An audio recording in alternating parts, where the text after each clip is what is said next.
Okay, smile at me. Uh, this is I am having going to have a wonderful talk. I've already had a talk about all kinds of things with her off camera. This is my interview with Canadian composer, lyricist, arranger Joanna Estelle. And we're going to be talking about her 2018, that was like yesterday, Navona CD release. And Parma does such a great job. I don't need to pitch the record companies, but Parma, which is kind of the mothership of all of these wonderful labels, does such a great job of publicity for you all. You know, the interviews and stuff. I read that fascinating interview that you gave to one of the Parma staff. Anyway, it's Navona, part of the Parma family CD release from 2018. It's called Emergence, and yeah, your first CD. Yes. Yes. Yep. First commercial CD. Ah. Okay. I've been making CDs with my sound engineer for about the last 15 years. But what was missing was the distribution and the marketing. So that when Parma approached me about working with them, after I got over my initial fear that it was a joke, I sort of went and I met them and made sure that they were, real people. So after that happened, it's the marketing and the distribution. They are very, very good to their artists. I'm extremely grateful to be on the Parma team. And essentially my impression, and I'm not, I just kind of know Bob and what, I'm chasing everybody everywhere, all kinds of labels, but what I get is that they are musicians. There's something about Parma that is really, I'm sure other labels as well, but the point is Parma seems unusually musician-centered, so it feels good what they do. Also they're also very tuned in to the artist personally. Like, for example, last year my mother passed away, and I wrote to them and I said, I'm really sorry, I'm going to have to stop working on my CD for a few months because I have to manage this. And I got a beautiful sympathy card in the mail from Parma, from Bob Lord and all the other people. Oh, that's nice. Totally unexpected, totally, they didn't have to do that. Yeah, They're very, nice. very personable with the artists. Yeah. Okay, enough of this, or I'll have to charge him another $6,000 for my services. No, just kidding, nothing. Now I saw this on your Facebook, on your Skype site. Women get better with age, like a fine wine. I saw that today when I was getting ready to give you a call. And by the way, have you gotten better with age or what? Let me tell the story briefly, and then I'm going to let you have at it for those of you that are watching. I've had this experience 3 or 4 times now with various composers that I've interviewed, and it still just blows my brains out. Because I just can't imagine the kind of discipline and just strength that it takes. Anyway, Joanna, at age 40, may I say that without embarrassing you, right? 40-ish. Yeah. Decided, you know what? I'm enough of what I'm doing. And you were an accountant and working for the government, I guess, in that sort of capacity. And your parents, with all good intentions, had kind of encouraged you to get a real job with a real paycheck, which you'd been doing dutifully. And by the way, all that advice was very wise advice. But here's the thing that gets me every time I hear this from composers who have made this momentous decision. You just said, hey, you know what? I'm a composer. And you, I guess, took your last paycheck and went about creating a whole new world for yourself. Tell us about that. Well, yes, I was definitely not encouraged to become a musician because good Ukrainian girls don't become musicians, So I became, I did psychology and all the other socially acceptable forms of education. And then I did corporate accounting. I was in school forever. I've spent most of my life in school. And was able to have a pretty interesting career with the Federal Public Service of Canada, which included, among other things, having the opportunity to meet Princess Diana. which is what generated one of the songs on the Yep. CD. I actually kept working till I was in my late 50s. My mother started to decline and started losing her eyesight. So at that point, it took me 8 years of part-time work and part-time study and full-time work to get my undergrad in music at University of Ottawa.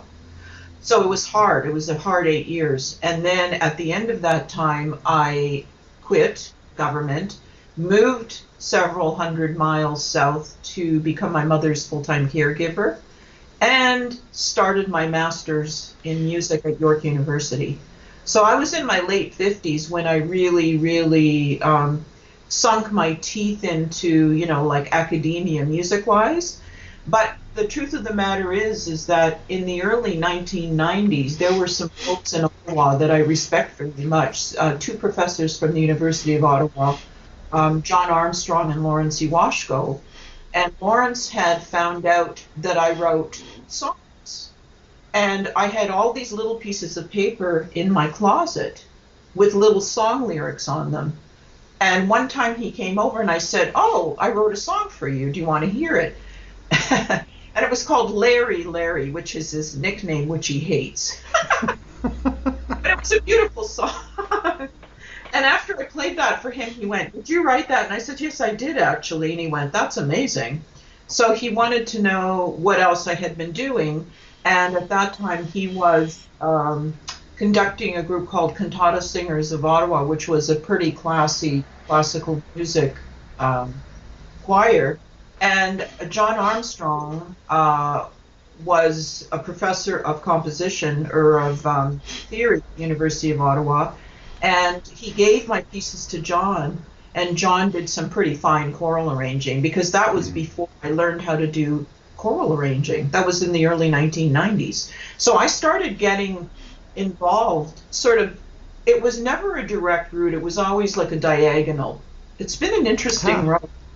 Very diagonal. The universe has been unfolding in an interesting way for me. Well, I'm glad you're happy about that. I am now. And by the way, we are talking about the choir that is on the CD, singing some of your songs. Earlier we had a chat because I didn't want to get myself in trouble, and I asked you if it was okay to call you a songwriter, and you indicated indeed it was, because this CD is a songbook. This is just an absolutely marvelous songbook. There are 10 wonderful little piano pieces at the beginning that let's just kind of deal with them right now. And I mentioned to you off camera, these to me are pieces. They're very simple. They're very beautiful. They're not complex. They're not virtuosic. They're meant, I think, and I asked you if this was okay to suggest that these are pieces that are perfect for young pianists' recitals. Kids that are intermediate level, let's say, on piano, instead of the same old Czerny exercise and so on. Here's these 10 little gems. They're a couple minutes long. Beautiful little pieces. All extremely, as I said, this is a songbook. All beautiful, beautiful songs. Period. All 10 of them. That's very kind of you to say that. And as I said to you earlier, I would say at least half of them were kind of classical versions of jazz tunes that I wrote back in the day when I was trying to earn a living as a jazz pianist. Needless to say, I took up accounting because it didn't happen. But the pieces were good, though, And some of the other ones, the ones that are not from that period, were in response to, there's one of them called Solemne, which is kind of a response to the 9/11 bombings in New York. Mm-hmm. So each of the pieces, everything on my CD has a story behind it, and I like that. Yeah, and a narrative, and that is exactly what songwriting is. Yeah. Bottom line, you're there. You're it. You got it. You may wear that songwriter title proudly, because these are beautiful, beautiful pieces. Every single one on this CD. Let's see. What I wanted to do is just have a look. We've now talked about this, making a change of life career, on top of working part-time, working full-time, taking care of your aging mom and so on. And by the way, as you know, I did it with my mom, but the point is, most all of us have these periods which are tough. you know. But when I was about 55, I was thinking, hey, it's about time to relax a little. I can't hardly imagine, plunging in as you have. You're finishing, you're working on your doctorate degree as we speak, yeah? Yeah, at University of Sheffield in United Kingdom. That's an interesting, Tell us. well, it's an interesting extension. Like, it sounds really strange, but part of the reason why I applied was that I had been a full-time caregiver for 6 years and a part-time caregiver for 6 years before that. So I spent 12 years as a caregiver. And as my mother declined about 3 years ago, I thought, you're going to have to build another life for yourself. And I thought, what is it that you would like to apply yourself to? And since I had really benefited from studying music formally, like I can write a tune without having an education in music. But what I've gotten from an education in music are the little tricks of the trade. I've expanded my ear to include sounds that I probably wouldn't have included. It's been really good for me. And also, let's face it, the training helps one have an understanding of a beginning, a middle, and end, Yeah, like a novel, a denouement or exactly. finale. And so Like, just those little things help originality. yes, they Those do. structures. It gives you structures from which you can, you can, we were talking about song form. I was saying earlier that, in my opinion, song form is often berated, and it should not be, because some of the greatest composers in the world, like Schumann and Schubert, wrote songs. And in the modern era, I'm a big proponent of melody. I'm actually a student of the American composer Alice Parker, who is the grand dame of choral music in the United States. And what Alice did for me was she affirmed my belief in the importance of melody, because there's a lack of that in a lot of contemporary music. There's sound and then there's music, and for me, music includes melody. So, call me square, but that's fine. Guess what? It's going around. Not only is that going around, but I think you'll be. What I mean is the return of melody. I hope so. And I like sophisticated melody. I like to have some sophisticated structures. That's fine. I'm a conductor. I like that stuff. But Sure. good, wonderful, honest, simple, beautiful, beautiful tunes. That's you. No doubt about it in my mind whatsoever. This CD has just done it. So keep at it. Because Yeah, thank. I think this is it. I'm seeing a Thank. musical Oh, down the well, pipe. we'll Where can we see. raise the money? We'll have to talk to somebody about that. I'm hoping films, to tell you the truth. Much more sensible. Thank you. Makes Yeah, better sense. Yep. yeah, Okay. because Well, because I don't want it. I don't want it to be kind of like superficial la la la. yeah. Like, a lot of the tunes are actually fairly deep in terms of what they're saying, and I think that the film venue gives the opportunity to express something very richly. And you can get into orchestrations and stuff like that. Like, I didn't do that on this CD because of the cost.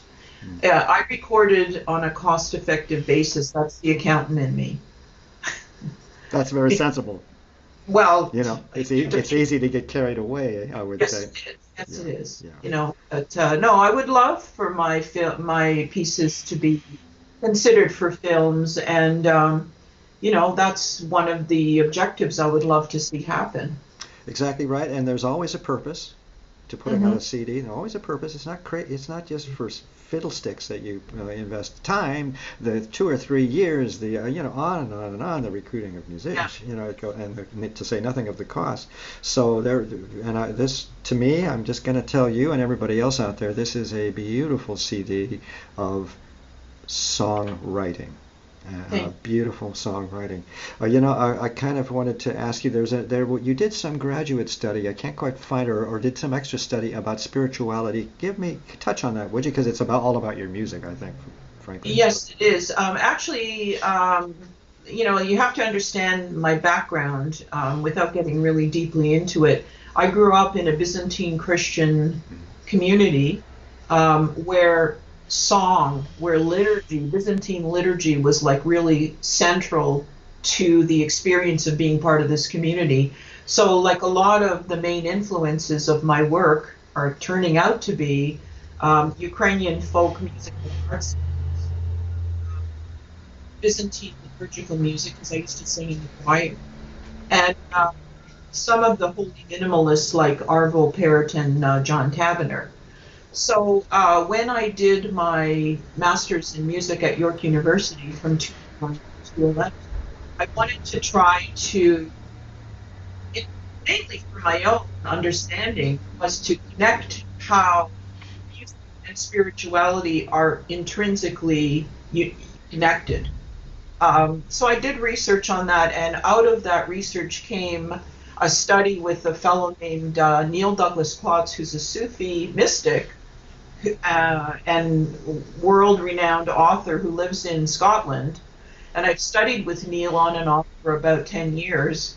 And he wrote a book called Prayers of the Cosmos, which completely changed my understanding of the Lord's Prayer. Which is also on the CD I'm just giving you the background. Yeah. Song for Abun, because Song for Abun, that song is, there's noisy people out there. That's my traffic outside my little apartment here in downtown Santa Barbara. Sorry about that. Oh, that's okay. Song for Abun was originally, the first version was for my master's thesis, and I didn't get, all I did in the master's thesis was to point out how various spiritual and religious traditions always involve music, and that music seems to be a language that transcends cultures and boundaries and all this kind of stuff, which is, everybody knows this, but I've started digging more into it because of the fact that Neil gave different translations of the original Aramaic of the Lord's Prayer. And out of it came this amazing song. For example, I won't get too deep into it, Our Father who art in heaven, which is the normal English version, actually in Aramaic can be translated as source of sound. In the roar and the whisper, we hear your name. Wow. Now, that doesn't get you, nothing will. I mean, I was that laughing. Just blew me away, and it told me a lot about how those early languages were changed centuries later. Yeah. Yeah. So because I can believe in what that statement says. Yeah, it's amazing. It's a natural thing. It's a yeah. You know. It's amazing. Like, and he talks about the original Aramaic and the roots of these words and stuff like that. So this is kind of what I want to continue looking at in my doctoral work. But what I would like to do in the doctoral work, if I can figure out, I instinctively know this goes together, but the challenge for me is trying to put it together in such a manner that the academics and the atheists won't accuse me of being crazy. But that's okay. Well, you're looking at one, and I haven't called you crazy yet. No. And by the way, you just opened my eyes big time in that Aramaic translation. I'm not kidding, because to me those kind of words make cosmic sense. Whereas the modern so-called Christian Bible or Christian translations, English translations, are so stilted and dumb and maybe even subservient to something else that is not what it's about. Yes. Oh boy, are we in trouble now. Listen, okay, well, thank you for that. That's very, very interesting. And, I just want to ask you a couple things about, let me pull down into the music. I had a little browse through my, and we'll just sort of touch on a couple of things. As I said, the little 10 beautiful piano pieces, I think, are just ideal for piano teachers to choose for their perhaps intermediate students. I don't think there's anything too terribly tough in there, right? No, because I'm only an intermediate level pianist. There you go. If I can't play it, then I don't expect anyone else to, No, actually, the collection was, the first one, Appassionato, was, it was homework in my master's program. You were supposed to write a piece of approximately 1 minute that had an opening, center, and a closing. And it had to be a theme, and it had to be complete in 1 minute, which is kind of fun to do. That's tough, I would say. It was fairly tough, Yeah. but I was surprised that there's a pianist that teaches at York University in Toronto called Christina Petrovska-Quilico, and she actually picked this piece to include in a recital, and I was kind of surprised. So when I finished my master's, I was studying with another lady at University of Toronto called Larissa Kuzmenko, who's quite well known in Canada, and I showed her this piece, and she said, "Oh, that's really good. Why don't you write more?" She said, like it's like a little vignette. Uh-huh. So there are 10 little vignettes of things from my life, believe it or not. Some of them are kind of pathetic. You're not supposed to say that. Well, I'll tell you why I'm saying it's pathetic, is that one of them is about meeting someone at a dance and having a really great time with them, and at the end of the evening, it's like, yes, I'll call you, and they never phone. Which one is that? Whimsical? No, it's probably repentant. No? No, that's no. I don't remember I don't which know. one. But anyway, Well, that's all fascinating. all the pieces have a little story, like on the actual score. It's really cool because I put like a little description of the vignette without giving away too much. So You it's kind of, composers always do that. I mean, you never give away too much. You know what I mean? You sit back and wait and see if anybody figures things yes, out. I think must be part of the fun. Let's talk a couple. Susanna's Lullaby. We're now in vocal music with let's mention Morgan Strickland, beautiful soprano, beautiful voice, and your Frédéric. Is it Frédéric Lacroix, pianist, yes. who was there faithfully for so much on this CD? He's a wonderful pianist. He's an outstanding, wonderful musician. I was fortunate to, because I had graduated from University of Ottawa and was quite familiar. I spent 8 years there. I mean, I saw a lot of people. So I was fortunate that several of the graduates and staff of University of Ottawa, Frédéric teaches piano at University of Ottawa. Lovely person, so easy to work with, always prepared, beautiful playing. I can't say enough about him. Yeah. And yes, it does show throughout the CD. Yeah, and by the way, he makes those 10 little piano vignettes seem easy, and they may have more going than even I'm recognizing because he plays so beautifully. Yes, he does. Yeah. What was there a Susanna? Yes, there Susanna's is. Lullaby. It's There sorry. is. Yeah, no. Actually, it's a friend of mine who's an opera singer in London, UK, who asked me to write my first performance. Believe it or not, was 1996 in London, England, and she had asked me for some music. So what I did was I wrote a piece for her called Susanna's Lullaby, because at the time she wasn't sure whether she wanted to be called Susan or Susanna as her artistic name. Uh-huh. So Susan Murray, yes, my friend Susan Murray, who I still friends with today, did the recital that included 2 of my pieces at the Canadian Embassy in London, which was pretty amazing. Lovely. Yeah, lovely. It was really great. I flew over there. That was the first time I was in the UK, and Well, yeah. you'd put money aside as an accountant. You could afford that trip, right? I was very frugal in the places I stayed. We won't go there. Okay, I'm just kidding. Well, okay. Well, I had to know, and then the beautiful dedication to Princess Diana. Can you give us a little about that, please? I'll give you the executive summary of the story. Back in the day when I was working in the Federal Public Service, I worked for Canada's Governor General, who is like the Queen's representative in Canada. I was on his staff. It was a small staff of 130 people. And this was during the last tour that Princess Diana did with her husband, Prince Charles. They made a stop at Rideau Hall, which is where the Governor General lives. And we were all asked if we wanted to come and see her. And of course, yes. So we were all standing around in the lobby of this very historic building. And they were in 2 separate motorcades. She wouldn't sit in the same car with him at this point. Ooh. It was just before their separation was announced. So she came first with her entourage, and she wafted in, very elegant, extremely poised, beautiful lady. And she was, walking up the stairs, and then there was like a circle of people. And I was, sort of doing a little play-by-play in my head, and I'm saying, oh, there's the Princess of Wales, right? And then she started walking on my side of the circle, and I went, oh, the Princess of Wales is walking over this. So then she comes and she stands in front of me, and my head is going, oh my God, the Princess of Wales is standing in front of me. As if that wasn't enough, she started to cry. Oh, She, no. she started weeping, and I went, oh. And without thinking, because you're not supposed to touch the members of the royal family, Yeah. she was about less than a foot.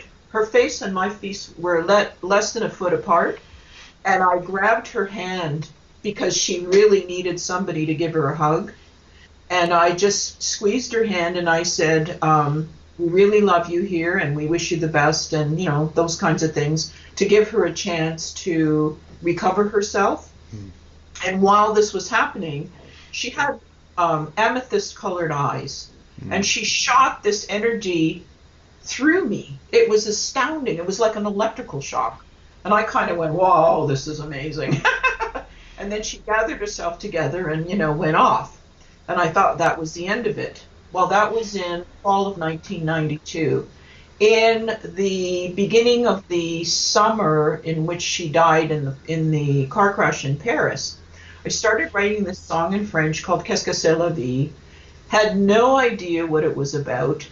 Wrote the first verse and the first refrain and thought, this is ridiculous, and put it away because I didn't know. The interesting thing was the night that she was killed in this car crash, I was sitting in my little chair in Ottawa, and they showed a film of her getting out of the taxi at the Ritz Hotel in Paris, and she turned sharply in this film, and she shot the same energy at me. And I was stunned. Wow. And I said, my God, it's her eulogy. And that's the story of behind. So what the words and the sound of this piece, I'm imagining her at the Ritz Hotel waiting for Dodi Fayed to show up. It's raining. She's looking out of a lace curtain. And that's what she's thinking about her life. And by the way, oh, what a story! And I got shivers all over. And because as you were telling me about that look, I would, and you remember me? I'm the guy that reads newspapers and watches television. I remember all of that stuff, including that scene getting out of the cab and so on. I don't remember that look until you told me about it, but I've seen that look before, and it is penetrating, and it's a look of almost. Forgive me, because I am an atheist, but the point of it, it's almost a saintly. It's so piercing. It's piercing. Of gratitude. I've seen her give that look when it is a look of gratitude to people who understand her. So, yeah, brava. And so what happened was I was so overwhelmed when this happened to me that I was already so upset that she had been killed that I actually spent the whole week at home crying and writing this piece. So it was kind of like a purging of all of this emotion that people felt about her and the great love that they have for her and still do. Yes, yeah.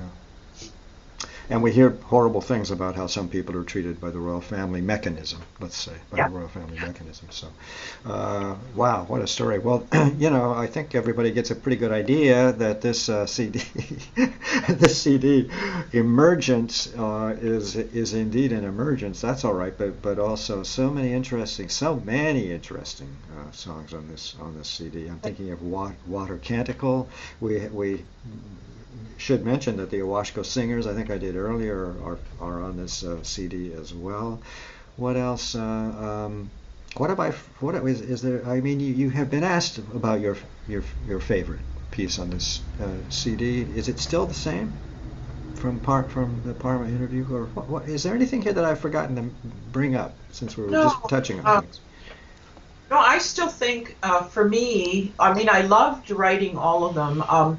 Some of the material is new. Some of it is a complete rewrite of pieces I had written before, because Like Makes sense. any composer, your ear changes Sure. and you become more technically proficient. Yes. So what I did was when I went back, for example, to Susanna's Lullaby, which was written in '96, I updated all of the arrangements to be a little more reflective of current reality. Like the latest one that was written on that CD, there's two. One was the Lord's Prayer in Aramaic for solo voice and cello, excuse me, which is kind of minimalist, very Arvo Pärt influenced.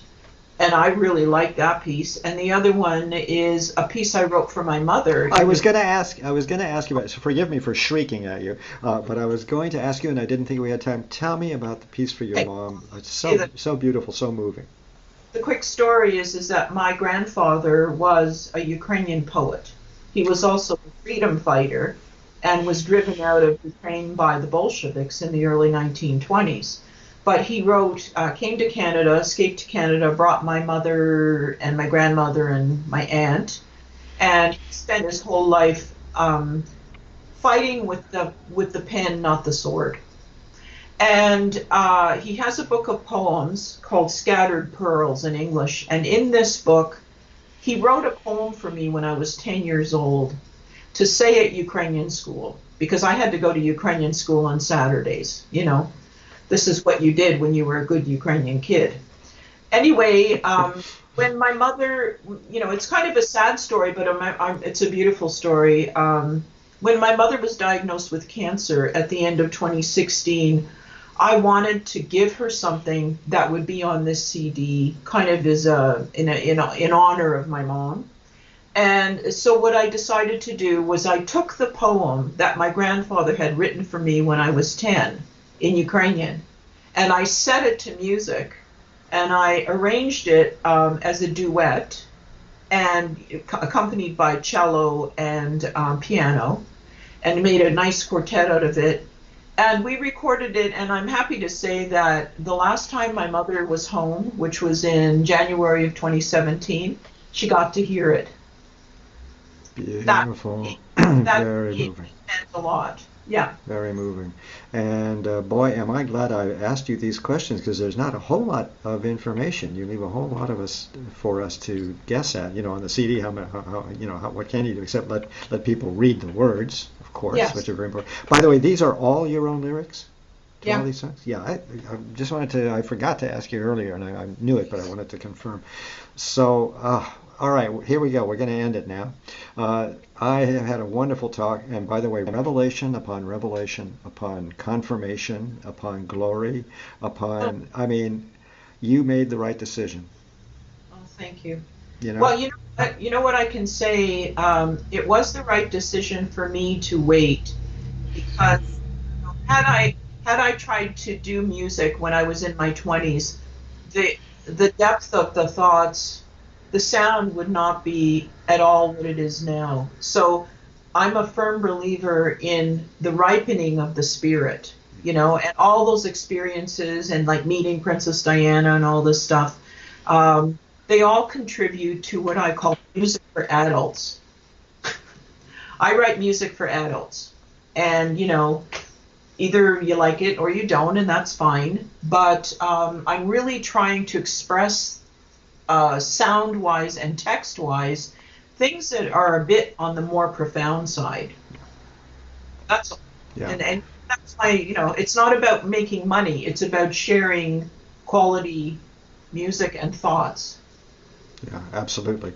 You get me so involved in your answers that I forget my next question. But I was going to try one about um, well, I think you've spoken to it. This is a genuine piece of artistic work. This Mm. CD, you have. How you find the energy is beyond me. It must be something in your Ukrainian blood. Also, where'd you become a poet? Well, from your grandfather, apparently, the famous Ukrainian poet. On and on it goes. Resilience from your family and its immigration, its escape from the Bolshevik. I mean, the whole story, the whole essence of the DNA, slowly constructs itself into this marvelous monument that is you and your music making. I'm serious. The other thing. Oh, and I just lost it again. Oh, the other thing is, you know what? this is the way I feel about it. Even about paying the bills, sometimes things happen when they're supposed to happen. Yes. Yes, they do. You know? And you know what? I struggled with this for a long time. I used to say, why is it so late? Why is it so late? But I stopped doing that because I realized what I said a couple minutes ago. I would not be doing what I'm doing had I tried to do it sooner. You can only be who you are when you are what you are. Yeah, absolutely. No. So it's perfect. Yeah, thanks. Okay, I hate people with two first names. Joanna Estelle, many thanks for this conversation. You're in Toronto. I'm in Santa Barbara. It's dark for both of us, but it's later for you than it is for me out here on the West Coast. The CD, Navona release 2018, Emergence. All this information is going to go up on performingartsreview.net with pictures and with audio and with links to your website and with links to the CD purchase and all the rest of it. Last words. Can I just mention something? Two things. One is that the short versions of the stories are actually included on the Parma has a wonderful thing called the enhanced catalog, and all of the stories, short versions of what I've just said, are found there, and you can read them for yourself. The second thing I really have to say is that yes, I got my love of text from my grandfather, but I would have to say that I got my musical ear and my love of quality music, especially choral, from my late father. And the greatest joy he had as an immigrant coming to North America was to be able to listen to choral and vocal music. It would make him cry. And I would sit, in the living room with him and listen to these wonderful songs. And they're coming out now like it's in the DNA for me. It's not like I force it, it's just in there. And that's thanks to my dad. Well, there you go. A long extended family that continues to have an influence over its progeny and then some. Fascinating how DNA work, how things work like that. It's just amazing. Joanna Estelle, many thanks for giving me some time, and we'll chat again sometime. My pleasure. Let me hang up here. Okay. Bye-bye.